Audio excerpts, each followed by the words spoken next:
हाँ, फिर से शेयर करता हूँ।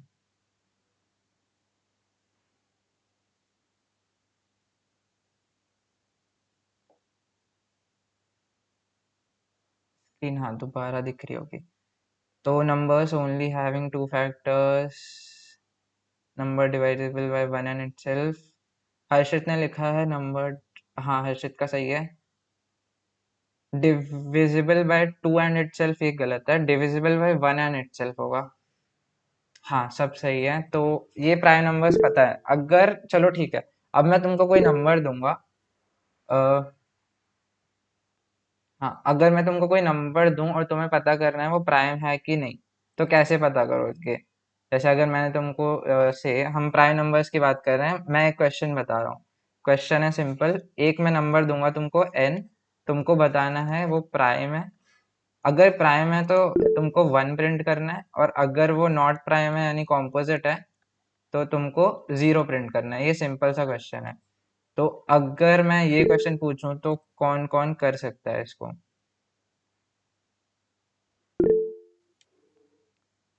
अम, ठीक है जैब, तुम बता सकते हो। वन से लेकर नंबर तक लूप चला देंगे, अगर किसी और से डिवाइड होंगे तो फॉल्स होना है। वन से लेके नंबर तक। ठीक है, मतलब वन और एन के लिए तो वन और एन तो हमेशा ही होगा। अगर किसी और से हो गया तो हाँ प्राइम हो होगा। गया तो फॉल्स हो जाएगा। हाँ ठीक है। ये समझ आया सबको? अग्री करते हैं इस चीज पे कि एक फॉर लूप चला देंगे हम, टू से लेके एन माइनस वन तक ही चलाते हैं। क्योंकि अगर कोई नंबर वन और एन से तो हो गई, तो टू से लेके एन माइनस वन हाँ तक मतलब अगर किसी से भी, हाँ ठीक है। तो इस पे सब अग्री कर रहे हैं। हर्षित ने बोला check if number is divisible till N by two. हाँ एन बाय टू तक भी कर सकते हैं, सही बात है। ठीक है, ये बात सबको समझ आई? ओके लिख दो या फिर हैंड रेस कर दो, जैसे भी। मतलब इतना तो क्लियर होगा, बेसिक फॉर लूप है। जैसे अगर कोई नंबर n है और उसे प्राइम है या नहीं, तो चेक कर लो कि अगर वो किसी और से डिवाइड हो जाता है, इसका मतलब वो प्राइम नहीं है। ठीक है, इसकी कॉम्प्लेक्सिटी क्या होगी? टाइम कॉम्प्लेक्सिटी क्या होगी अगर मैं n नंबर दे रहा हूँ और उसका ये अप्रोच से अगर मुझे पता करना है प्राइम है कि नहीं, तो क्या कॉम्प्लेक्सिटी होगी उसकी? n square n cube O of n। हाँ हाँ हाँ सही है। हाँ स्क्वायर रूट n नहीं होगी, क्योंकि अभी वो अप्रोच डिस्कस कर रहे हैं, तो वो ऑप्टिमाइजेशन है इसका। इस वाले जो फॉर लूप से बताया उसकी तो n होगी, ठीक है। तो ये हमको एक अप्रोच मिली, जिसमें हम क्या करेंगे। तो एक अप्रोच हमें ये मिली है कि जैसे हमें प्राइम और नॉट पता करना था, तो वन टू से लेके एन माइनस वन का लूप चलाएंगे, और इसकी जो कॉम्प्लेक्सिटी होगी वो ओ ऑफ एन होगी। ठीक है, ये तो सही है। ये सबसे बेसिक है प्राइम नंबर चेक करने का। जब हम फॉर लूप पढ़ते थे तो हम ऐसे ही पढ़ते थे, ठीक है। अब इससे क्या ऑप्टिमाइज कर सकते हैं हम? इससे ऑप्टिमाइज, या फिर ये बता दो कि अगर मैं जैसे ये कॉम्प्लेक्सिटी ऑफ एन आई ना, तो अगर मैं तुमको एन की वैल्यू 10⁻6 दूं तो चलेगा, या 10⁻9 दूं तो चलेगा या नहीं? मतलब ये ए है, अगर 10⁻6 में चलेगा या नहीं ये बताओ।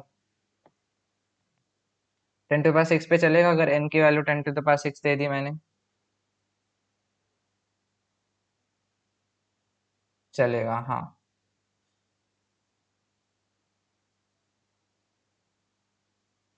10⁻6 में बताओ, 10 लाइक जो कॉम्प्लेक्सिटी अलाउड होती है वो 10⁸ तक होती है मैक्सिमम, और इसकी कॉम्प्लेक्सिटी जो है वो ओ ऑफ एन आई है।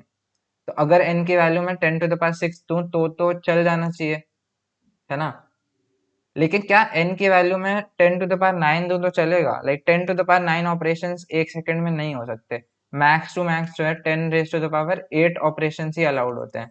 तो अगर एन की वैल्यू किसी ने 1 ही 9 दे दी, या सपोज 1 ही 10⁻12 दे दी, तो इस केस में चलेगा या नहीं चलेगा? हम्म, हाँ फिर नहीं चलेगा बेसिकली। ये चीज समझ आई ना क्यों नहीं चलेगा? Time complexity I am assuming कि सबको टाइम कॉम्प्लेक्सिटी आता है। नहीं, n/2 करोगे तो भी नहीं चलेगा, क्योंकि 10⁹ क्या होता है? 10⁹ अगर करोगे तो 2 × 10⁸ हो जाएगा वो। 5 × 10⁸, वो भी बहुत ही वर्स्ट केस में चल सकता है, या फिर यहाँ पे अगर देखोगे तो 5 × 10⁻11 हो जाएगा। तो इस केस में नहीं चलेगा 10⁻12 में। तो इससे कुछ बेटर आ सकता है या नहीं? मतलब ओ ऑफ एन से बेटर कर सकते हैं या नहीं? इसका कोई जो भी बता सकता है वो जल्दी से हैंड रेज कर सकते हो। लाइक ओ ऑफ एन से बेटर अगर हमें बताना है तो। अरे अनम्यूट कर सकते हो, कोई इशू नहीं है। हम्म। ओ ऑफ एन से बेटर प्राइम नंबर अगर पता करना हो, कोई गिवन एन है, तुमको पता करना है कि वो प्राइम है कि नहीं, ओ ऑफ एन कॉम्प्लेक्सिटी से बेटर। किसी ने स्क्वायर रूट एन बोला था पहले, अगर उसको पता हो तो। हाँ, हाँ सही है ये। शशांक ने लिखा है, ठीक है। अ, तो ये है सेकंड लॉजिक जो कि हम यूज करते हैं प्राइम नंबर निकालने के लिए। चलो इसको मैं बता देता हूँ। तो अगर हमको प्राइम नंबर पता करना हो तो ये है सेकंड अप्रोच। ठीक है, जो ऊपर वाली अप्रोच थी वो हमारी चल रही थी ओ ऑफ एन में, ये अप्रोच हमारी है उससे कम में, ये चलती है O of square root of N. ठीक है, इसमें क्या होता है, मतलब बेसिक सिंपल लॉजिक में जल्दी से एक्सप्लेन करने की कोशिश करूंगा। जैसे सारे फैक्टर्स है ना, वो हमेशा पेयर्स में लाई करते हैं। जैसे अगर हम बात करें 12 की, तो 12 के कितने फैक्टर हैं? 12 के जितने भी फैक्टर हैं, 1 2 3 4 6 और 12, तो ये हमेशा पेयर बनाते हैं। जैसे देखो 1 और 12 का एक पेयर है, इनका प्रोडक्ट अगर आपने किया तो 12 आएगा। फिर ये जो 2 है और 6 है, ये भी पेयर है, इनका प्रोडक्ट किया तो 12 आएगा। फिर ये 6 3 और 4 है, इनका प्रोडक्ट किया तो 12 आएगा। तो फैक्टर्स हमेशा पेयर में लाई करते हैं। सिर्फ एक केस को छोड़ के, जब वो परफेक्ट स्क्वायर हो। जैसे 25 है, 25 में 1 5 और 25, तो 1 और 25 तो पेयर बनाते हैं, लेकिन 5 क्योंकि परफेक्ट स्क्वायर है तो 5 ये खुद के साथ पेयर बनाता है। ठीक है, तो बाकी सब केसेस में लेकिन हम 5 को भी ऐसा मान सकते हैं कि 5 ने 5 के साथ ही पेयर बना लिया। तो जितने भी फैक्टर्स हैं ये पेयर में लाई करते हैं। तो अगर हम सिर्फ ये फर्स्ट 3 फैक्टर्स पे ही इटरेट करें, तो ये बाकी के जो हैं उसके कॉम्पोजिट हमको 12 से डिवाइड करके मिल जाएंगे। जैसे हमको अगर पता है कि 1 है हमारे पास, अगर हमको पता है कि चलो 1 है मेरे पास, तो सेकंड फैक्टर क्या मिलेगा? 12 डिवाइडेड बाय 1। अगर मुझे 2 पता है तो 4 निकालने के लिए, 6 निकालने के लिए क्या करना पड़ेगा? 12 डिवाइडेड बाय 2 6 आ जाएगा मेरे पास। अगर मुझे 3 पता है तो 12 डिवाइडेड बाय अगर मैं 3 कर दूं तो मुझे 4 मिल जाएगा। तो हम सिर्फ एक पे इटरेट करें अगर, तो दूसरा ऑटोमेटिकली मिल जाता है। तो ये ऑप्टिमाइजेशन है। और ये जो पहला हाफ है ना, ये हमेशा स्क्वायर रूट ऑफ एन से पीछे ही लाया करेगा, क्योंकि अगर दो नंबर का प्रोडक्ट करना है और दोनों का प्रोडक्ट एन के बराबर होना है, तो एक नंबर को स्क्वायर रूट एन से छोटा या बड़ा छोटा होना ही पड़ेगा। अगर दोनों ही स्क्वायर रूट एन से बड़े हो गए तो नंबर ही एन से बड़ा हो जाएगा ना, क्योंकि दोनों का प्रोडक्ट करना है, तो कोई एक ना एक तो स्क्वायर रूट एन से छोटा ही होगा। तो हम सिर्फ क्या करते हैं, ये फर्स्ट पेयर में इटरेट करते हैं, और दूसरा वाला जो फैक्टर है वो हम 12 से डिवाइड करके निकाल लेते हैं। ठीक है, तो ये ऑप्टिमाइज अप्रोच है, क्योंकि हमको पता करना है कोई फैक्टर है कि नहीं। तो हमेशा एक ना एक फैक्टर जो है वो स्क्वायर रूट एन से इक्वल या छोटा होगा, तो सिर्फ हम उस पर इटरेट करेंगे और फैक्टर निकाल लेंगे। ये वाली अप्रोच सबको समझ आई, जिस जिसको आगे हैंड रेस कर सकता है।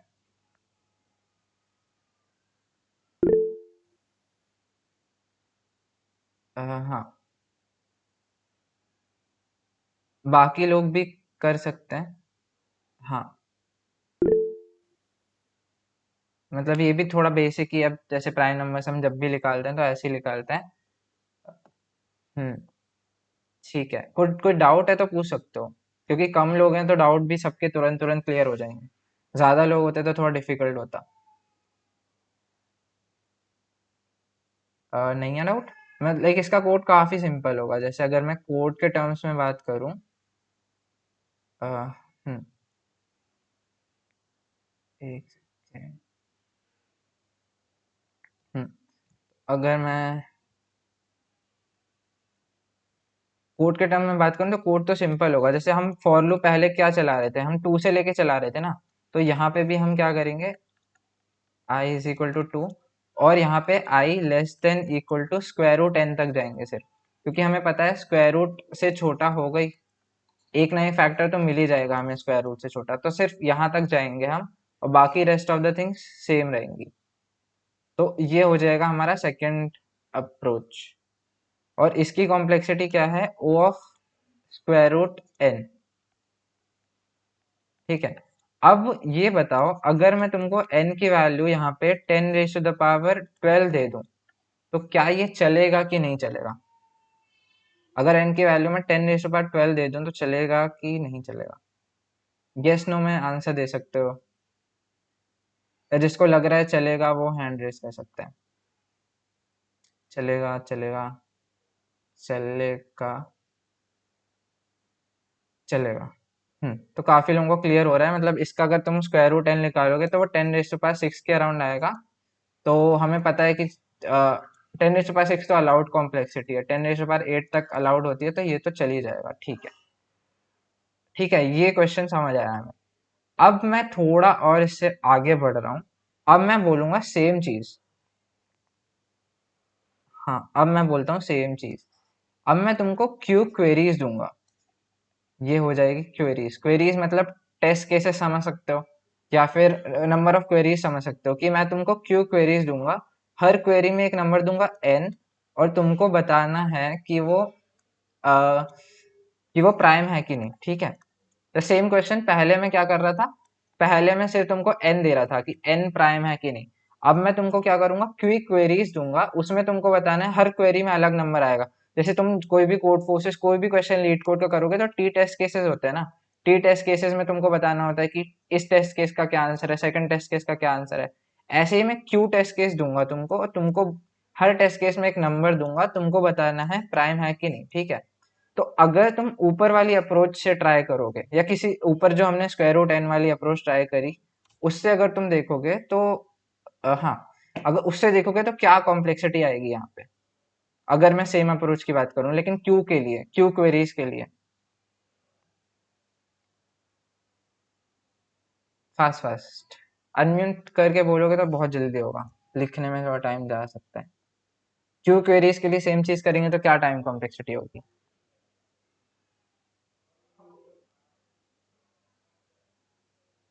क्वेश्चन क्लियर नहीं है क्या?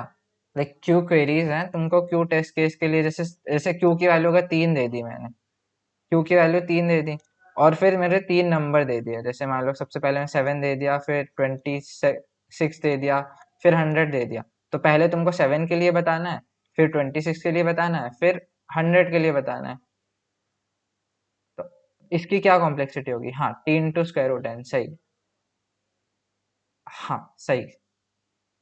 यानी कि हर क्वेरी के लिए हम स्क्वायर रूट एन का लूप चलाएंगे, तो हमारी कॉम्प्लेक्सिटी इस केस में हो जाएगी Q into square root N. अब ठीक है, ये क्लियर है। एक सेकेंड। हाँ, ठीक है। अब बताओ, ये समझ आया? अब मैं q की वैल्यू दे रहा हूँ तुमको 10⁻6, ठीक है, और n की वैल्यू मैं देता हूँ तुमको 10⁻6। अब ये बताओ, ये इस केस में चलेगा या नहीं?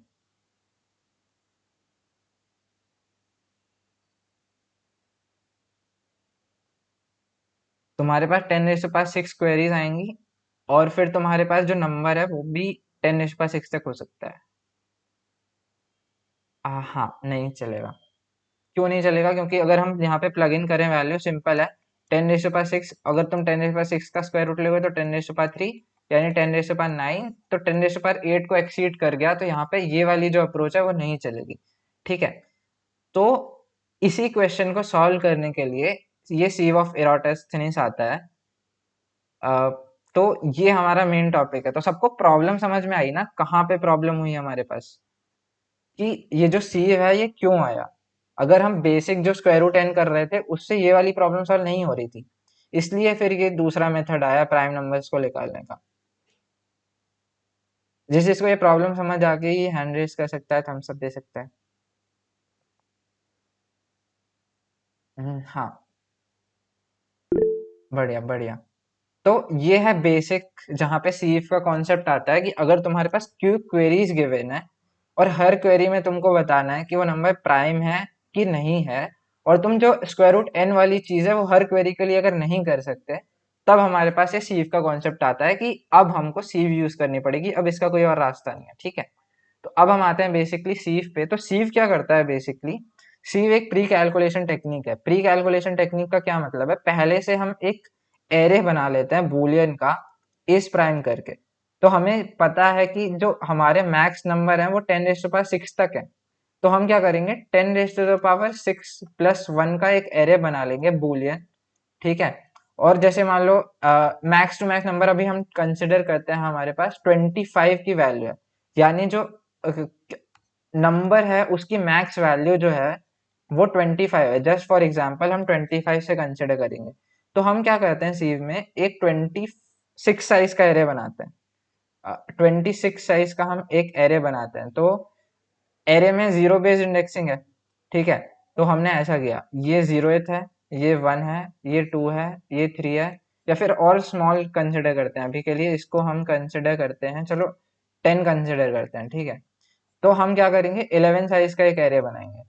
तो 4 5 6 7 8 9 और हमारे पास हो जाएगा 10, क्योंकि 11 साइज का एरे है तो इंडेक्सिंग जाएगी 10 तक। ठीक है, और इसमें हम क्या करेंगे, ये तो इंडेक्सिंग है, यहाँ पे वैल्यू क्या होगी, अगर वो प्राइम नंबर है तो उसकी वैल्यू 1 होगी, और अगर वो कॉम्पोजिट है तो उसकी वैल्यू 0 होगी। ठीक है, प्राइम की वैल्यू इज प्राइम है ना, तो अगर प्राइम हुआ तो 1, कॉम्पोजिट हुआ तो 0। ठीक है, तो बताओ 0 पे क्या होगी? क्विकली अगर कोई अनम्यूट करके बोल सकता है, क्योंकि फिर मेरे को चैट देखने के लिए स्क्रीन चेंज करनी पड़ेगी। 0 को हम कुछ नहीं बोलते हैं, तो 0 को हम 0 ही लिख देते हैं। 0 प्राइम या कॉम्पोजिट में नहीं काउंट करेंगे, 1 को भी नहीं करेंगे। 1 पे भी 0 करते हैं, क्योंकि 1 को हम प्राइम नहीं बोल सकते ना कि 1 प्राइम है। 2 क्या होगा?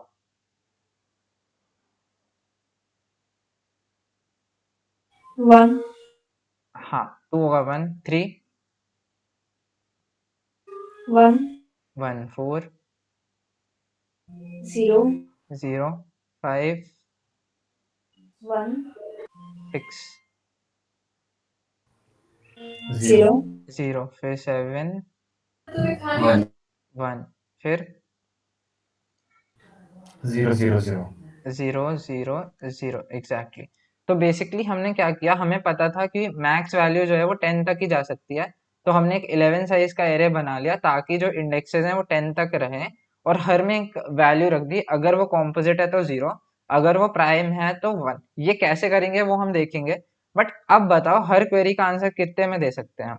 जैसे मैंने बोला 7 बताओ, या फिर मैंने बोला 9 बताओ, या फिर मैंने बोला 3 बताओ। हर एक क्वेरी का आंसर किस कॉम्प्लेक्सिटी में दे सकते हैं अगर ये एरे हमारे पास पहले से रेडी है तो? n into q N into Q कैसे? मतलब हर क्वेरी, ये एरे तो बन चुका है ना। जैसे मुझे पता करना है 7 जो है वो प्राइम है कि नहीं, तो 7 वाली पोजीशन में 1 स्टोर्ड है। 1 स्टोर्ड है मतलब क्या, 1 का मतलब क्या है, प्राइम है। तो डायरेक्टली मैं चेक कर लूंगा ना, 7 का पता करना है तो 7 वाली पोजीशन में क्या है, 9 का पता करना है तो 9 वाली पोजीशन में क्या है। तो हर एक क्वेरी का आंसर किसते में हो सकता है? constant कांस्टेंट टाइम में, हाँ करेक्ट। क्योंकि हमें ये एरे तो हमने बना ही लिया ना। अगर हमने एरे पहले से बना के रखा है तो हर क्वेरी के लिए जैसे 7 आया तो मैं देख लूंगा 7 वाली पोजीशन में क्या है, 9 आया तो 9 वाली पोजीशन में क्या है, 3 आया तो 3 वाली पोजीशन में क्या है। ठीक है, तो हर एक क्वेरी का आंसर मेरा O ऑफ 1 यानी कांस्टेंट टाइम में हो जाएगा। मुझे सिर्फ रिटर्न करना है, वहां पे एक लाइन लिखनी है, रिटर्न इज प्राइम, क्योंकि हमने नाम उसका इज प्राइम रखा था। जैसे n के लिए पता करना है ना, इज प्राइम ऑफ n, बस ये रिटर्न एक लाइन होगी। इसको आप रिटर्न कर दो या इसको आंसर में स्टोर करा लो, क्योंकि ये एरे पहले से बन चुका है। तो ओवरऑल हर क्वेरी के लिए O ऑफ 1 है, तो क्यू क्वेरी का फॉर लूप तो चलेगा ही मेरे पास। जैसे मैं एक सिंपल फॉर लूप लगाऊंगा, ये क्यू क्वेरीज के लिए होगा, और यहाँ पे सिर्फ मैं आंसर ऑफ आई को कर दूंगा इज प्राइम ऑफ आई। तो इसकी कॉम्प्लेक्सिटी क्या हुई इस लूप की, Q of I. Basically query में जो भी नंबर आ रहा है वो हो जाएगा। तो हर एक के लिए कांस्टेंट टाइम है, तो ये क्यू का फॉर लूप चलेगा, तो इसकी कॉम्प्लेक्सिटी क्या होगी?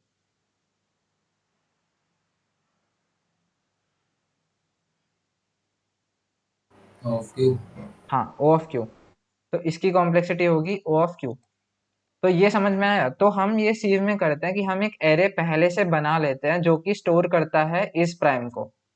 अब वो कैसे बनाते हैं वो हम अभी देखने वाले हैं, बट ये वाला कॉन्सेप्ट तो समझ आया ना बेसिकली हम कर क्या रहे हैं, कि हम एक एरे पहले से बना लेंगे इस प्राइम करके, और उस पे हमारा जो वैल्यू है वो 0 स्टोर करेगा अगर वो कॉम्पोजिट है, 1 स्टोर करेगा अगर वो प्राइम है। ठीक है, ये समझ आया। किसी को डाउट है तो हैंड रेज करके क्विकली पूछ लो। देखो क्योंकि कम लोग हैं तो काफी सही चीज है, अभी तुम्हारे डाउट तुरंत तुरंत रिजॉल्व हो जाएंगे। तो आई एम अज्यूमिंग डाउट नहीं है फिर, ठीक है। अब देखते हैं वो जो एरे हम बना रहे थे वो कैसे बनाना है, ठीक है। तो ये है मेन चीज, वो जो एरे बनता है ना इस प्राइम का, उसी को बोलते हैं सी का एल्गोरिथम बेसिकली, जो उसने दिया था। और काफी सिंपल चीज है। तो हम एक वो एरे बना लेते हैं। बेसिक कॉन्सेप्ट क्या है, जैसे अगर मैं बोलूँ 2 है, ठीक है। तो अगर मेरे पास करंट नंबर 2 है, तो क्या 2 के सारे मल्टीपल कॉम्पोजिट होंगे? 2 के क्या मल्टीपल होते हैं? 4, 6, 8, फिर 10, फिर 12 एंड सो ऑन। तो क्या मैं बोल सकता हूँ 2 के सारे मल्टीपल कॉम्पोजिट होंगे?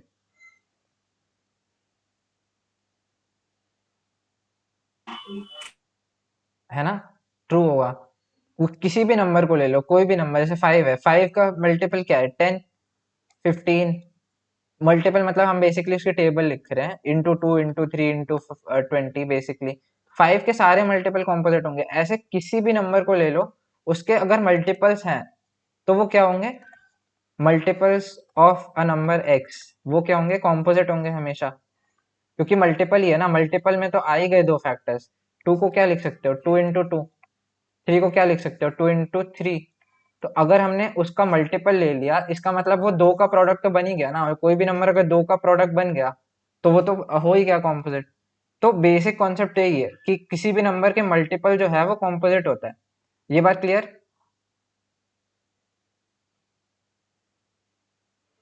हम्म। तो अब हम इसमें क्या करते हैं, सबसे पहले वो एरे बना लेते हैं। अब मैं कंसिडर करूंगा एन की वैल्यू जो है वो हम 25 के लिए देखेंगे, ठीक है। तो सीव ने क्या किया, बोला 0, 1, 2, 3, 4, 5, 6, 7, 8, 9, 10, 11, 12, 13, 14, चलो 20 तक ही देख लेते हैं। तो 20 तक आइडिया तो क्लियर हो जाएगा। 18, 19, 20। हाँ, तो सीव ने बोला सबसे पहले हर एक वैल्यू को कर दो क्या, सबसे पहले हर एक यहाँ पे इससे लिखते हैं, हर एक वैल्यू को दे दो। देखो 0 और 1 को छोड़ दो, 0 और 1 से हमें काम नहीं करना। इसको तुम, ये हमारा इस प्राइम एरिया है, ठीक है। जो हमने इस प्राइम बनाया है ये एरिया है, ये सेम एरिया जो हम ऊपर यूज करे थे। तो ये 21 साइज का बना है क्योंकि हम 20 तक के एलिमेंट्स कंसिडर कर रहे हैं, क्योंकि एलिमेंट की जो वैल्यू है वो अभी 0 से 20 तक ही होगी, ठीक है। तो 0 से हम वर्क नहीं करेंगे, 1 से हम वर्क नहीं करेंगे, हम वर्क करेंगे 2 से, ठीक है। तो 0, 1 को तो तुम बाय डिफॉल्ट 0 वैल्यू दे सकते हो, कंसिडर कर सकते हो, बेस केस टाइप का है।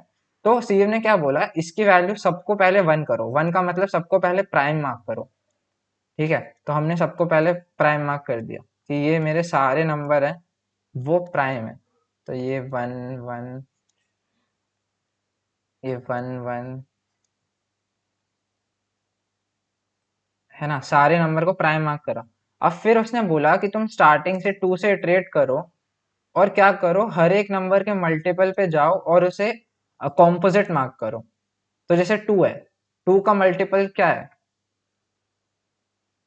मतलब 2 के सारे मल्टीपल पे जाओ और फिर उसे कॉम्पोजिट मार्क करो। तो 2 के मल्टीपल में कौन कौन आएगा?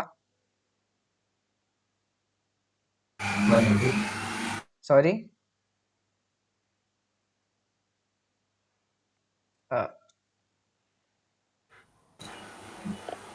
आपकी आवाज नहीं आ रही मेरे को। आवाज नहीं आ रही?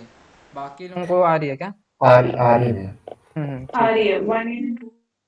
हाँ 2 का मल्टीपल पूछा मैंने, 2 को छोड़ के, जैसे 4। 4 6 8 9। हाँ, तो उसने बोला इसके सारे मल्टीपल पे जाओ और उसे कॉम्पोजिट मार्क करो, तो 4 कॉम्पोजिट हो गया, 6 कॉम्पोजिट हो गया, 8 कॉम्पोजिट हो गया, 10 कॉम्पोजिट हो गया, सारे मल्टीपल जब तक जा सकते हो, ठीक है। 12 कॉम्पोजिट हो गया, 14 कॉम्पोजिट हो गया। कॉम्पोजिट का मतलब ये जो वन वैल्यू है ना, इसको जीरो कर दो बेसिकली। तो अभी मैं क्रॉस कर दे रहा हूँ, उसका मतलब है तुमको इसकी वैल्यू को जीरो करना है, क्योंकि जीरो का मतलब वो कॉम्पोजिट है और प्राइम का मतलब वो वन है, ठीक है। तो इसके मल्टीपल पे जाओ और इसकी वैल्यू चेंज कर दो, ऐसे ही 18 भी चेंज हो गया, 20 भी चेंज हो गया। तो ये 2 के मल्टीपल सारे कवर हो गए, तो 2 से जो भी कॉम्पोजिट बनने वाले थे वो 2 ने सबको मार्क कर दिया। ऐसे 3 के लिए करो, तो 3 का मल्टीपल क्या होगा? 9 हाँ, बट हम सारे मल्टीपल पे स्टार्टिंग से जा रहे हैं ना, तो 6 भी मार्क होगा। 6 पहले से 6 मार्क हो चुका है, फिर से मार्क होगा। फिर 9 भी गया, फिर यहाँ पे 12 दोबारा गया, फिर यहाँ पे 15 भी गया, फिर यहाँ पे 18 गया, ठीक है। उसके बाद तो बड़ा नंबर है तो वो बाहर हो गया। तो हमने 3 के भी सारे मल्टीपल को क्या किया? मार्क कर दिया। अब 4 के भी आते हैं, 4 के मल्टीपल पे मार्क करो। 4 का मल्टीपल 8 8, फिर 12, 12 फिर 16 16 और फिर 20, ठीक है। तो ये 4 के लिए हो गया। 5 के लिए बताओ। 10 10, हाँ, फिर 15 20 15 और 20, ठीक है। 6 के लिए 12 12, फिर हो गया हमारा 18, ठीक है। 24 तो बाहर है। फिर 7 के लिए क्या है? 7 के लिए सिर्फ 14 होगा, क्योंकि 21 बाहर है। 8 के लिए सिर्फ 16 होगा। 9 के लिए 18 होगा जो मार्क होगा। 10 के लिए 20 होगा। अब तुम 11 के लिए देखोगे तो बाहर जा रहा है, 22 जा रहा है, तो हो गया हमारा। तो अब इसके बाद जो वैल्यू है, मतलब जो एक भी बार मार्क्ड नहीं हुए, वो सारे हमारे प्राइम है, और जो सारे मार्क्ड हो गए हैं वो सारे कॉम्पोजिट है। तो देख लो, 2 मार्क नहीं हुआ, 3 मार्क नहीं हुआ, 5 मार्क नहीं हुआ, 7 मार्क नहीं हुआ, 11 मार्क नहीं हुआ, 13 मार्क नहीं हुआ, 17 भी मार्क नहीं हुआ, 19 नहीं मार्क हुआ। तो जो जो मार्क नहीं हुए, यानी जिनकी वैल्यू 1 बची रही है, वो हमारे सारे प्राइम है, और जो मार्क हो गए यानी जो जीरो बन चुके हैं वो हमारे कॉम्पोजिट है, ठीक है। तो ये लॉजिक क्लियर हुआ, यानी कितना सिंपल लॉजिक है। हर के मल्टीपल पे जाओ और उसको मार्क कर दो कि अगर ये मेरा मल्टीपल है तो वो कॉम्पोजिट है, सिंपल। अब बस सिर्फ इतना ही करना है, ये इस प्राइम को बनाने का सिर्फ इतना सा टेक्निक है। ये जिस जिसको क्लियर हुआ या डाउट है जल्दी से पूछ सकते हो। क्लियर हुआ तो यस लिख दो, मतलब बेसिक कॉन्सेप्ट तो यही है। हाँ, यस लिख दो, उससे पता चलेगा सही से।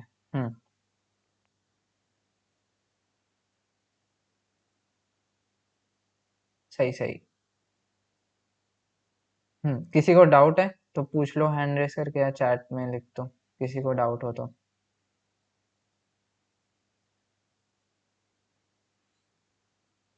ठीक है, डाउट तो नहीं है।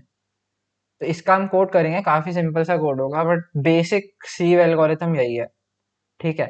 अब इसकी तुम कॉम्प्लेक्सिटी बता सकते हो? मतलब थोड़ा हार्ड है। चलो कॉम्प्लेक्सिटी, चलो फॉर लूप लिख लेते हैं बेसिक सा, उसके बाद हम कॉम्प्लेक्सिटी पे आते हैं, ठीक है। तो इसका कोड अगर कोई बताना चाहे तो बता सकता है वैसे।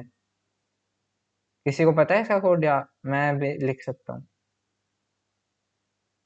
ने कोई बताना चाहे, ऐसा गेस करना चाहे कि सबसे पहले हमने क्या इस प्राइम बनाया, फिर एक फॉर लूप चलाया, फिर उसके मल्टीपल। हाँ, ठीक है, बताओ। if error of I मतलब वो मॉड्यूलो उससे जो नंबर है अगर वो उसका मल्टीपल है मतलब 0 आ रहा है तो उसको हम मार्क कर देंगे वरना आगे बढ़ जाएंगे। हाँ, ठीक है। इस पे हम मतलब ऐस एआरआर से मतलब मेरा था कि अरे सॉरी हाँ, ठीक है। इस पे तुम ऐसे भी कर सकते हो ना, क्योंकि अगर तुम 2 पे आ गए तो 2 से तुम डायरेक्टली उसके मल्टीपल पे जाओ ना। 2 से 4 पे जाओ, यानी +2 तो बस करना है। 2 से अगर 4 पे जाना है तो +2 करो, 4 से 6 पे जाना है तो +2 करो, 6 से 8 पे जाना है तो +2 करो, बेसिक सा। तो उसमें तुमको पूरे में इटरेट करने की जरूरत नहीं पड़ेगी, तुम डायरेक्ट उसके मल्टीपल्स पे जा सकते हो। ठीक है, एक बार मैं कोड पे बता देता हूँ तो उस पे सही रहेगा। एक सेकेंड, मैं सी प्लस प्लस में बता रहा हूँ, मतलब लॉजिक तो सेम ही है, तो फर्क नहीं पड़ेगा लैंग्वेज का कोई।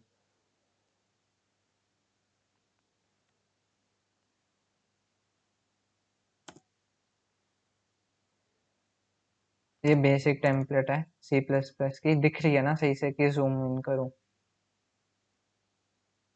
हाँ ये ठीक है। सही है। तो सबसे पहले हम क्या करेंगे यहाँ पे, जैसे मैंने बोला मैक्स मेरा नंबर अभी कहाँ तक जा रहा था, 20 तक जा रहा था, ठीक है। तो मैंने एक मैक्स वेरिएबल बनाया कि 20 तक है।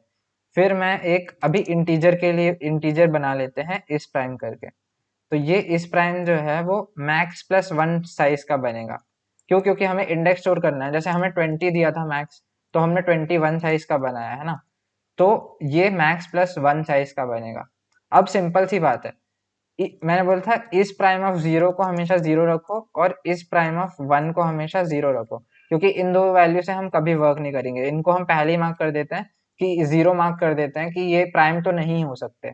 तो इस प्राइम का सिंपल रूल था, अगर वो प्राइम है तो क्या करना है, उसे वन रखना है, और अगर वो कॉम्पोजिट है तो उसे क्या रखना है, जीरो रखना है।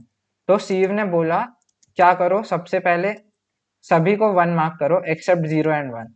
तो हम एक फॉर लूप चलाते हैं 2 से लेके I less than equal to max तक आई प्लस प्लस, और इस प्राइम ऑफ आई को वन कर देते हैं।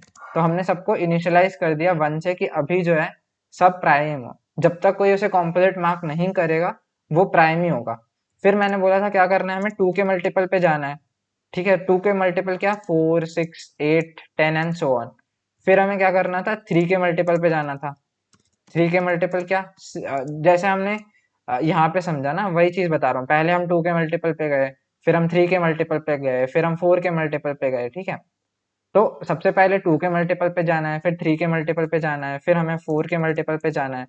तो किसके मल्टीपल पे जाना है, पहला लूप तो ये रहेगा कि टू के मल्टीपल पे जाना है, कि थ्री के मल्टीपल पे जाना है, और लास्ट तक जाएगा ये कहाँ तक, मैक्स के मल्टीपल पे। तो पहला फॉर लूप तो ये रहेगा कि किसके मल्टीपल पे जाना है।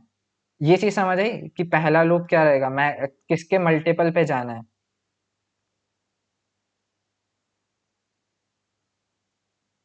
ठीक है। तो पहला लूप हमारा रहेगा आई का, कि ये टू से स्टार्ट होगा और I less than equal to max तक जाएगा आई प्लस प्लस।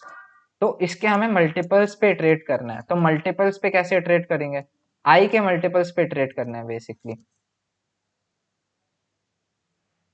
मल्टीपल्स ऑफ आई पे तो एक सेकेंड लूप लगेगा जो कि इटरेट करेगा। जैसे अगर मैं आई बोलूँ टू है, तो अब मुझे 4 6 8 ऐसे करना है। फिर अगर थ्री बोलूँ तो मुझे 6 to 12 इटरेट करना है। तो ये वाला लूप कैसे चलेगा, फॉर इंट, हाँ बताओ कोई बताना चाहे तो। आई इंटू आई। नहीं, आई इंटू आई तो आई स्क्वायर हो जाएगा ना। थ्री के केस में वो 6 से स्टार्ट हो रहा है, फोर के केस में वो 8 से स्टार्ट होगा। मतलब 6 को क्या लिख सकते हो आप, 3 into 2 लिख सकते हो। सबसे पहले आपको 3 into 2 पे जाना है, फिर आपको 9 यानी 3 into 3 पे जाना है, फिर आपको 3 into 4 पे जाना है। यानी सिंपल जैसे हम टेबल पढ़ते हैं ना वैसे। Array of I into I. Array of I into I नहीं, यहाँ पे आई के मल्टीपल पे जा रहे हैं हम, multiples of I.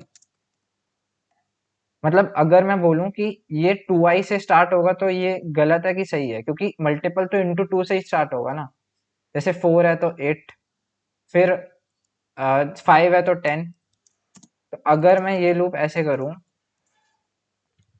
For in J is equal to 2 into i, तो ये सही है कि नहीं। मतलब मुझे आई के मल्टीपल पे जाना है तो पहला मल्टीपल आई का तो 2 into i ही होगा ना। मतलब जब भी हम टेबल लिखते हैं तो क्या करते हैं, पहले हम 2 into 1 लिखते हैं, फिर हम 2 into 2 लिखते हैं, किसी की भी टेबल लिखो अगर आप, तो पहला मल्टीपल तो 2 into i होगा। ये क्लियर। हम्म और ये जो j है वो लेस देन इक्वल टू जाएगा mx के, क्योंकि हमें सारे नंबर mx से छोटे ही है ना हमारे, और हमने एरे भी mx प्लस वन साइज का बनाया है। तो यहाँ पे भी जैसे हो रहा था, कोई भी मल्टीपल अगर एक्सीड कर रहा था, जैसे 11 का मल्टीपल है 11, 2 into 2 करोगे 22 एक्सीड करेगा। तो वो हमें एक्सीड नहीं चाहिए, तो जे की value less than equal to M X होगी। अब यहाँ पे क्या लिखूं मैं, जे प्लस प्लस लिखूं, यहाँ पे क्या आना चाहिए, क्योंकि सबसे पहले मैंने मान लो अगर आई की वैल्यू मैं 2 लेता हूँ, ठीक है, आई की वैल्यू 3 के लिए देखते हैं, अगर आई की वैल्यू कभी भी 3 होती है तो पहला मल्टीपल क्या हुआ, जे की वैल्यू 6 से स्टार्ट तो हो गई, अब मुझे दूसरा मल्टीपल 9 चाहिए, तो जे में मैं क्या ऐड करूं कि मैं 9 पे पहुंच जाऊं, फिर मैं उसके बाद 12 पे पहुंच जाऊं।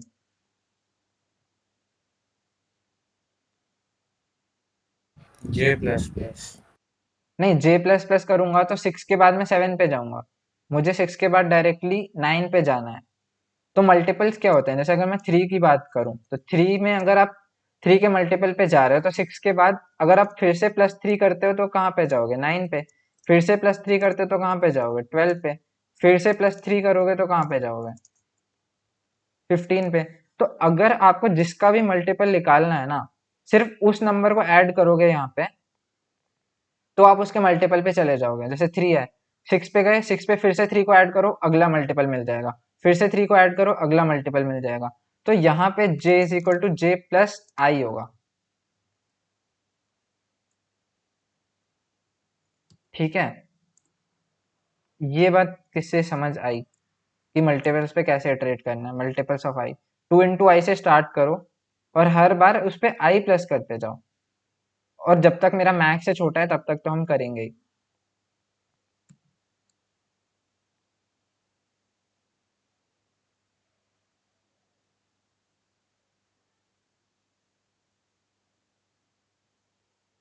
जिस जिसको ये बात समझ आ गई, जो दूसरा फॉर लूप है, ये दूसरा फॉर लूप कैसे समझ आया कि मल्टीपल्स ऑफ आई पे कैसे इटरेट करते हैं, जिससे समझ आया यस लिख दो, 2 लोगों को समझ आया, और नहीं आया तो मैं एग्जांपल से बता सकता हूँ। जैसे देखो, आई की वैल्यू 5 कंसिडर करो, या फिर आई की वैल्यू चलो 5 ही कंसिडर करो, ठीक है। तो पहला जे कहाँ जाएगा, जे इज इक्वल टू 2i हुआ यानी 10, उसके बाद क्या हुआ, J is equal to J plus I हुआ, यानी 10 में क्या जोड़ा, 10 में 5 जोड़ा यानी 15 पे गया वो, उसके बाद क्या हुआ, 15 पे भी फिर से आई जोड़ा, तो 15 प्लस आई यानी 5, तो ये 20 पे गया, एंड सो ऑन, समझ आया। तो ये सारे मल्टीपल्स पे इटरेट होगा, हाँ बढ़िया। तो ये मल्टीपल पे इटरेट होगा, ठीक है। अब हमें क्या करना है, जैसे ही मल्टीपल पे आया उसकी जो इज प्राइम की वैल्यू है ना, इस प्राइम यहाँ पे क्या लिखना चाहिए, मैंने बोला था, मतलब जिस भी मल्टीपल पे आता है उसको हमें क्रॉस करना है, यानी उसकी वैल्यू को 0 बनाना है, क्योंकि वो कॉम्पोजिट हो गया अब। तो यहाँ पे क्या लिखूं मैं,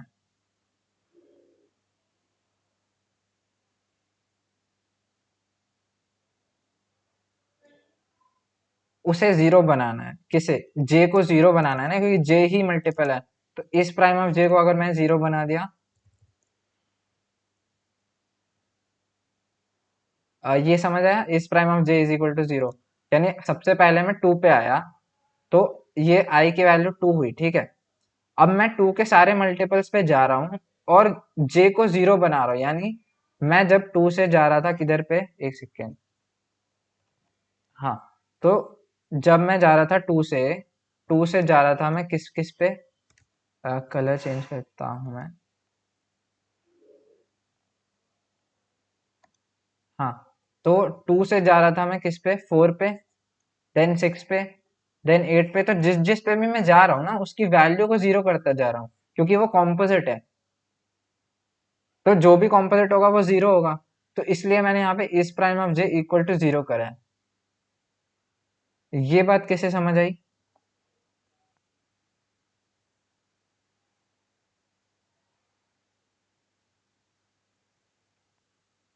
बाकी लोगों को, दो दो लोगों को तो आ गई, 3,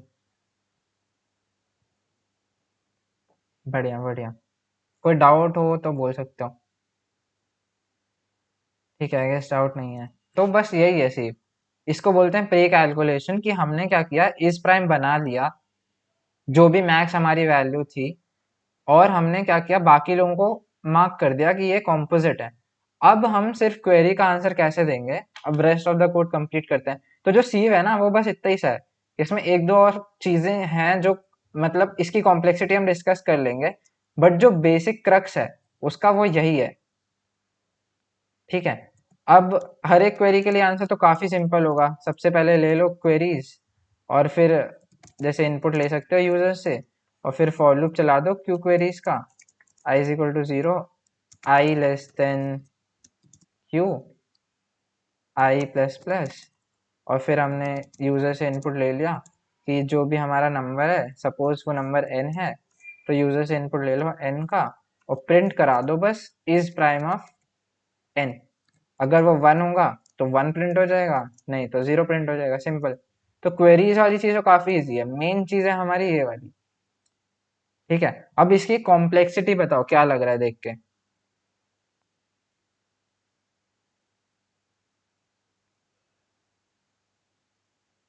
कुछ n स्क्वायर बोल रहे हैं, कुछ n log n बोल रहे हैं।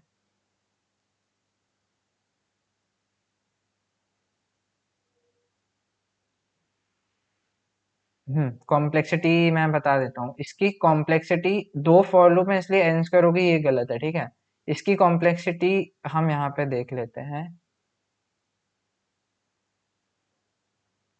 हम्म तो जैसे सबसे पहले मैं क्या करा, 2 के मल्टीपल्स पे इटरेट करा। तो अगर हमने यहाँ पे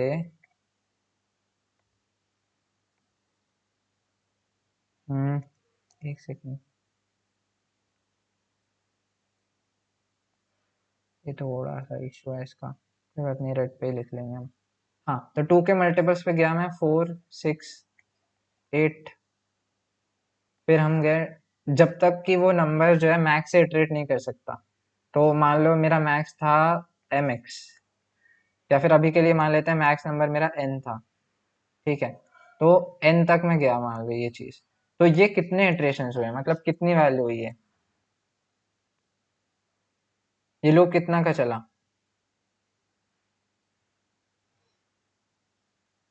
मतलब अगर मैं 4 6 8 तक जा रहा हूँ, यानी मैंने 2 के सारे मल्टीपल्स पे गया, तो n तक में 2 के कितने मल्टीपल हैं? जैसे अगर मैं बोलूँ n की वैल्यू n की वैल्यू 10 है, तो n की वैल्यू 10 है, तो 2 4 6 8 और 10, 5 ही मल्टीपल है।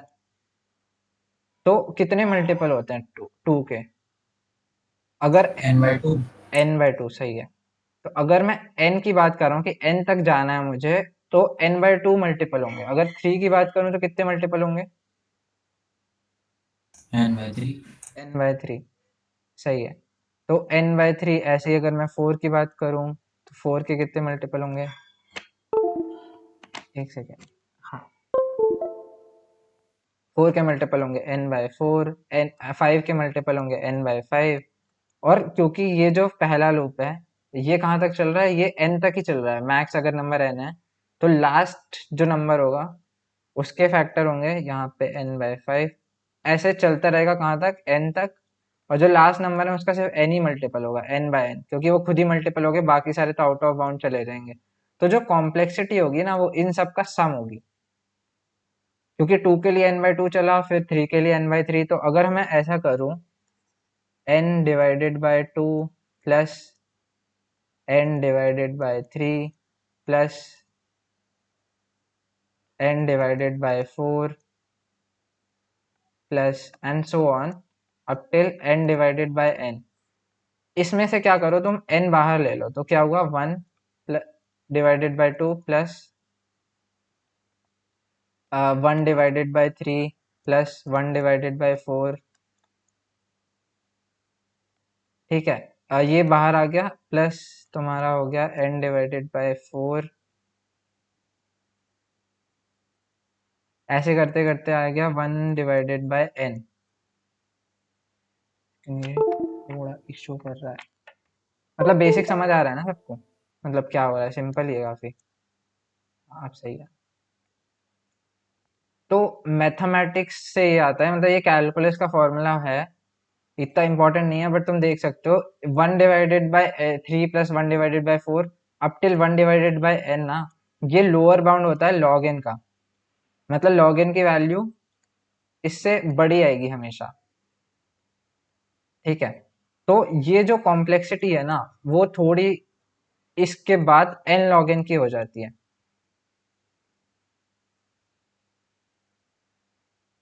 तो इस कोड की कॉम्प्लेक्सिटी n log n होती है। ये तुमको थोड़ा मैथमेटिक्स देखना हो तो देख सकते हो, बट ये चीज समझ आई ना, ये जो हमने करी n डिवाइडेड बाय 2, फिर n को कॉमन लिया, फिर इसका लोअर बाउंड जो होता है वो log n होता है, अपर बाउंड होता है सॉरी log n होता है, तो ये कॉम्प्लेक्सिटी इसकी n log n आ गई।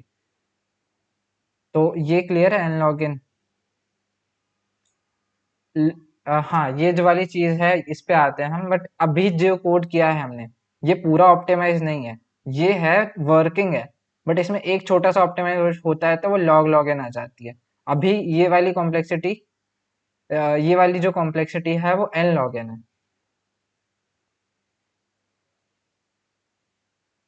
ठीक है, ये समझ में आया। इसके बाद सिर्फ एक सिंपल सा ऑप्टिमाइजेशन अगर तुमने देखा हो यहाँ पे, हम यहाँ पे आते हैं। तो जब मैंने 2 से मार्क किया, 2 से किस किस को मार्क किया, 4 6 8 10 12 14, ठीक है। तो जब मैं 2 से मार्क कर रहा था, फिर उसके बाद मैंने 4 से भी मार्क किया। 4 में किसको मार्क किया, 8 12, लेकिन ये सारे नंबर तो 2 ने पहले ही मार्क कर दिए थे ना, यानी जो नंबर 4 का मल्टीपल होगा वो तो 2 का होगा ही। सिमिलरली 6 को देखो, 6 ने कैसे मार्क किया, 12 ने मार्क किया, तो 12 को 2 ने पहले ही मार्क कर दिया था और 3 ने भी मार्क कर दिया था। यानी अगर कोई नंबर 2 है, 2 ने जिस जिसको मार्क किया है, फिर वो कॉम्पोजिट बन गया, जैसे 4 जो है कॉम्पोजिट बन गया 2 ने मार्क किया जैसे ही। तो अगर वो कॉम्पोजिट बन चुका है तो वो जिस जिसको मार्क करेगा उसे ये नंबर पहले ही मार्क कर चुका होगा। ये बात समझ में आ रही कि 4 से इटरेट करने का मतलब ही नहीं है, क्योंकि 4 जिसे भी मार्क करेगा 2 तो उसे पहले ही से मार्क कर देगा। ये चीज समझ में आई किस किस को आई। ठीक है, थोड़ा सा एडवांस हो सकता है बट लाइक समझ आ रही है तो अच्छी बात है ना। एक बार और रिकॉर्डिंग देख लोगे तो और अच्छे से क्लियर हो जाएगा। हाँ, तो यहाँ पे कोड में थोड़ा सा ऑप्टिमाइजेशन है, तो इसको बोलते हैं वर्जन 1। मतलब ये है सीव का वर्जन 1। हम वर्जन 1 ऐसा कुछ डिफाइन नहीं किया था उसने, बट ये बेसिक ऑप्टिमाइजेशन है। कई बार ये वाली चीज काम आती है, कई बार जो अब मैं बताऊंगा वो काम आएगा। ठीक है, तो सीव का ऐसे 2-3 वर्जन है, क्वेश्चन टू क्वेश्चन डिपेंड करता है। तो ये था पहली चीज, ये हमारा फर्स्ट ऑप्टिमाइजेशन होगा, जिसे हम V2 बोल सकते हैं, यानी वर्जन 2। कि यहाँ पे क्या करो तुम, ये सब तो ठीक है, ये वाला जो सेकंड लूप है ना, ये तभी चलाओ जब वो प्राइम हो। यानी 2 अगर जैसे इनिशियली जो है ये वैल्यू बस लग जाएगी यहाँ पे, ये इफ कंडीशन लग जाएगी कि अगर वो नंबर प्राइम है तो ही। एक सेकंड, अभी एग्जाम मीटिंग चल रही बाद में, सॉरी। हाँ, तो इस प्राइम अगर 1 है तो ही तुम ये उसके मल्टीपल्स मार्क करो। यानी कोई जैसे 6 है, 6 को पहले से तुमने 2 ने मार्क कर दिया ना, तो वो कॉम्पोजिट बन गया, तो 6 के मल्टीपल पे जाने की जरूरत नहीं है, वो 2 कवर कर लेगा। जैसे कोई 9 है, 9 को तुमने पहले 3 ने मार्क कर दिया है, तो 9 के मल्टीपल पे जाने की जरूरत नहीं है, वो 3 मार्क कर देगा उसे। तो ये एक यहाँ पे आ जाएगी चीज, अगर तुम्हारा is prime of I equal equal to 1 है, तभी तुम उस पे मल्टीपल पे जाओगे। तो ये वाला ऑप्टिमाइजेशन समझ आया।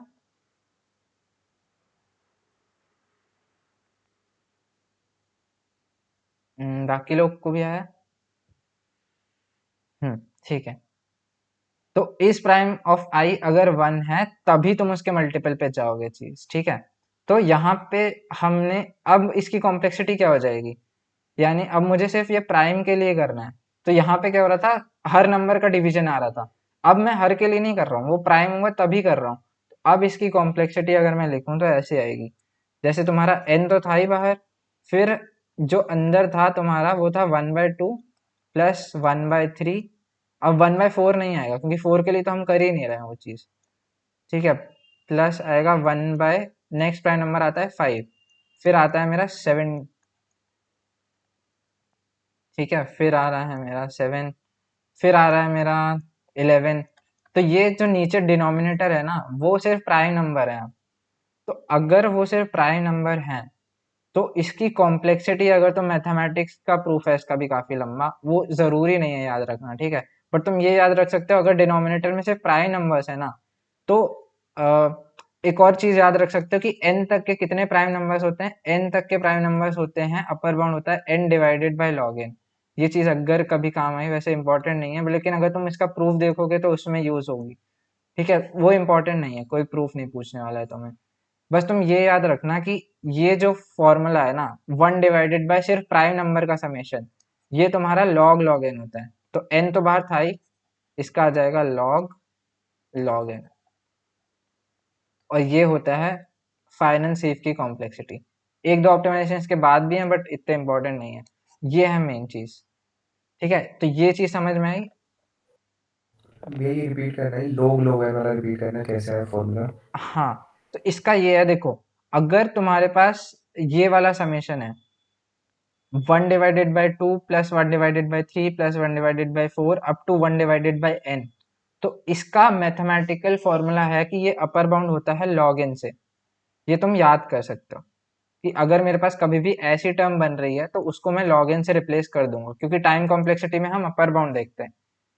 लेकिन अगर यहाँ पे, क्योंकि यहाँ पे देखो 1 डिवाइडेड बाय 4 भी था, 1 डिवाइडेड बाय 5 भी था, 6 7 सब था, बट अगर यहाँ पे मैं एक ऑप्टिमाइजेशन करूँ कि सिर्फ प्राइम नंबर के लिए ये समेशन निकालूं कि 1 डिवाइडेड बाय 2 है, 3 है, 3 प्राइम है, फिर 5 है, 4 के लिए हमने चेक नहीं किया, क्योंकि यहाँ पे देखो ना जो कोड में भी है हम क्या कर रहे हैं, अगर वो 1 है यानी अगर वो प्राइम है तभी हम उसके मल्टीपल पे जा रहे हैं।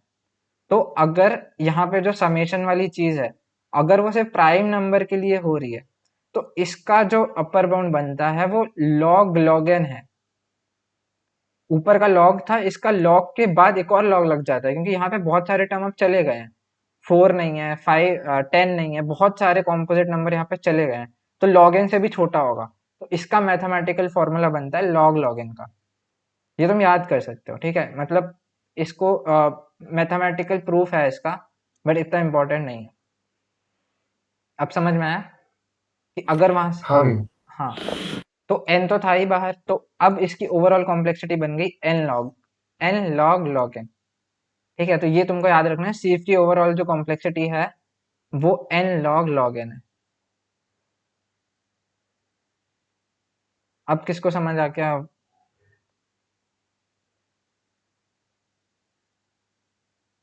हैन कुछ भी कर सकते हो, समझ आया ना ये चीज? हम्म। और n की वैल्यू क्या थी यहाँ पे? n की वैल्यू मैक्स कितनी दी थी हमने? 10⁶, तो n log log n तो चल ही जाएगा, n log n भी चल जाएगा, तो तुम अगर ये वाला कोड लिखोगे तो भी सही है, क्योंकि n log n और n log log n में फर्क नहीं पड़ता काफी, क्योंकि log n बहुत ही कम वैल्यू होती है, तो अगर तुम ये वाला कोड लिखोगे तो भी सही है। ठीक है, तो यहाँ तक था मेन सीफ तुम्हारा। इसके बाद छोटे मोटे ऑब्जर्वेशंस और हैं, करना चाहो तो कर लेते हो, मैं बता देता हूँ, क्योंकि अगर तुम पढ़ोगे ना इसको कहीं पे तो वो डायरेक्ट कोड कराएंगे तुमको, ये सब नहीं बताएंगे कि यहाँ तक हम पहुंचे कैसे, वो तुमको सीधा एक कोड बता देंगे, फाइनल कोड। लेकिन इसके बहुत सारे वर्जन हैं और ऑप्टिमाइजेशन हैं, तो एक छोटा सा ऑप्टिमाइजेशन और है कि 2i से स्टार्ट करने की जरूरत नहीं है। जैसे अगर मैं ऊपर जाऊं, तो आज हम बेसिकली कॉन्सेप्ट ही करने वाले हैं, क्योंकि कॉन्सेप्ट इसका काफी इंपॉर्टेंट है, क्वेश्चंस हम कल देख लेंगे। क्वेश्चंस तो बहुत इजी से हैं इसके, एक बार ये कॉन्सेप्ट समझ आ गया तो फिर इजी हो जाता है काफी। हाँ, तो जैसे अगर मैं बोलूँ कि जैसे 3, यहाँ पे 5 देख लेते हैं ना, 5 को अगर मार्क करना है तो 5 के मल्टीपल क्या हुए? 5 इंटू टू, 5 इंटू टू,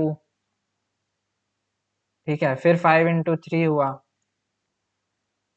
फिर क्या हुआ? 5 इंटू फोर हुआ, 5 इंटू फोर, फिर हुआ 5 इंटू फाइव,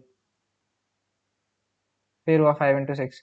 लेकिन अगर तुम ये छोटे मल्टीपल देखोगे तो ये सारे तो कवर्ड ही हो गए ना, 5 इंटू टू है, तो जब मैं पहले 2 पे आया हूँ तो 2 वाला तो इसे पहले ही मार्क कर देगा, 3 पे आया हूँ तो 3 वाला इसे पहले ही मार्क कर देगा, ठीक है, ये भी 2 मार्क कर देगा। तो मेरे को 2i से स्टार्ट करने की जरूरत नहीं है हमेशा। ये 5 इंटू फाइव अगर तुमने करा, यानी 5 इंटू सिक्स करा, 5 इंटू फाइव को कोई मार्क नहीं करेगा पहले, क्योंकि ये 5 ही है। ये वाली चीज समझ आई ना कि 5 इंटू टू से स्टार्ट करने की जरूरत नहीं है, ये 2 मार्क कर देगा, ये 3 मार्क कर देगा, ये 4 मार्क कर देगा, 4 नहीं ये 2 ही मार्क कर देगा, यानी ये छोटे नंबर को पहले से मार्क हो जाएंगे अपने आप, तुम ही देख लो। 2 ने किस किस को मार्क किया? 4 6 8 10, 10 पहले से मार्क्ड है ना, तो 5 को 2i से स्टार्ट करने की जरूरत नहीं है यहाँ पे। ये चीज समझ आई? मतलब इतना इंपॉर्टेंट नहीं है, बट क्योंकि फाइनल कोड अगर सीफ का देखोगे तो तुम i इंटू आई से स्टार्ट होती है चीजें, तो उसका मैं रीज़न दे रहा हूँ कि इंटू 2 इंटू 3 ये सब पहले से मार्क्ड होंगे। तो जो 5 पहले नंबर को मार्क करेगा ना, जो किसी ने मार्क नहीं किया होगा, वो तुम्हारा 5 इंटू 5 होगा। इसके जो पीछे वाले मल्टीपल्स हैं वो पहले से ही मार्क्ड होंगे। ये चीज़ समझ आई? हाँ भैया, पर 5 into 5 मैक्स से बाहर चला जाएगा ना, वो करना ही क्यों है फिर? हाँ, वो तो कंडीशन में यहाँ देख ही रहा हूँ। लेकिन मान लो किसी केस में मैक्स की वैल्यू बड़ी हुई, 100 हुई मान लो, वो तो लगेगा ही यहाँ पे। हाँ ओके। तो ये वर्जन 3 होता है कि हमारा जो है पहला जो मार्क करेगा ना, वो 2i से करके यहाँ पे हम i इंटू आई से स्टार्ट कर देंगे बस। ये कॉम्प्लेक्सिटी में कोई फर्क नहीं पड़ेगा, बहुत छोटी ऑप्टिमाइजेशन है ये। ठीक है। और फिर कुछ लोग क्या करते हैं, यहाँ पे इसको एक और मतलब छोटा सा कोड में चेंज है, सेम कॉम्प्लेक्सिटी सेम चीज़ है। वो क्या करते हैं, यहाँ पे लिख देते हैं i into I less then 4। तो ये तो ऑब्वियस सी बात है ना, i इंटू आई यहाँ पे करो या नीचे करो, फर्क ही नहीं पड़ता। तो मतलब क्योंकि पहला नंबर मैं मार्क करूंगा वो i इंटू आई होगा, तो उस i पे जाना ही क्यों है जिसका i इंटू आई जो है वो ग्रेटर देन मैक्स हो। मतलब जैसे तुम बोल रहे थे ना, ये 25 से ज्यादा तो चला ही जाएगा। तो यहाँ पे भी तुम ये लिख सकते हो i into I less than equal to max. क्योंकि जब पहला नंबर मैं मार्क करूंगा, जैसे यहाँ पे देखो, अगर मैं 20 का एग्जाम्पल लूँ, तो अगर 20 के एग्जाम्पल में क्या हो रहा है, हाँ, तो मैंने बोला जो पहला यूनिक नंबर वो मार्क करेगा वो i इंटू आई होगा। अ, तो पहला जैसे n की वैल्यू क्या ले लो, 20 ले लो। ठीक है, तो n की वैल्यू अगर 20 ले लो, तो क्या यहाँ पे 10 मार्क करेगा पहला यूनिक नंबर कौन सा?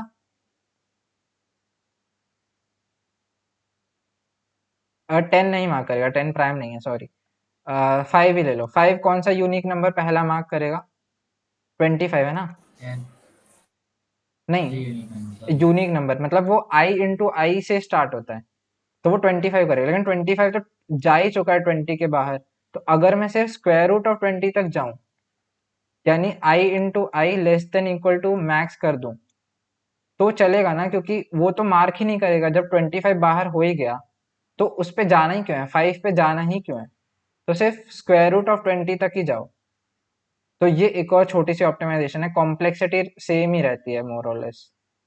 तो तुम फाइनल कोड अगर कभी भी सीव का देखोगे ना, तो तुमको डायरेक्ट ऐसा मिलेगा।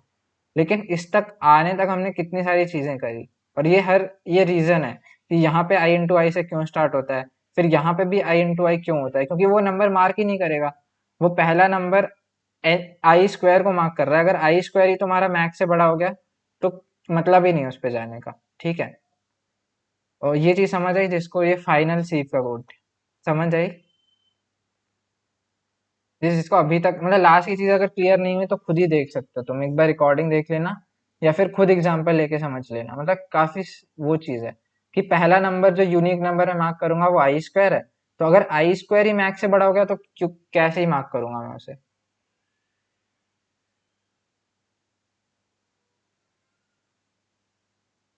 हम्म। तो अब फाइनल जिस चीज को समझ आ गई, 3-4 लोग, बाकी लोग भी रिकॉर्डिंग देख सकते हो। मतलब कॉम्प्लेक्सिटी वाली चीज इंपॉर्टेंट थी यहाँ पे। ठीक है, आई गेस तो मतलब सीव का कॉन्सेप्ट तो इतना ही है, मेन कोड ये है। और बाकी ये भी वर्जन्स हैं, ये वर्जन्स भी काफ़ी यूज़ होते हैं। पहला वाला इम्पोर्टेंट है और दूसरा वाला इम्पोर्टेंट है। ये थर्ड और फोर्थ अगर किसी को नहीं भी आया हो तो फ़र्क नहीं पड़ता, कॉम्प्लेक्सिटी सेम है।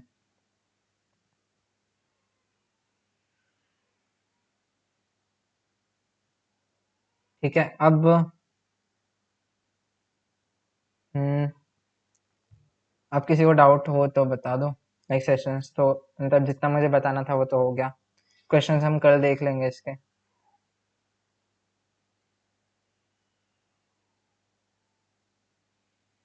2 लोग 3। बढ़िया। कोई डाउट नहीं? किसी को कुछ पूछना हो, डाउट कुछ भी क्लियर? सही।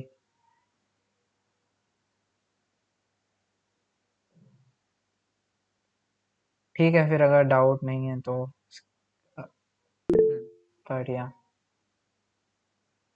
ये कोड और ये व्हाइट बोर्ड में सब शेयर कर दूंगा उसी ग्रुप पे, रिकॉर्डिंग भी शेयर हो जाएगी, उसकी दिक्कत नहीं है।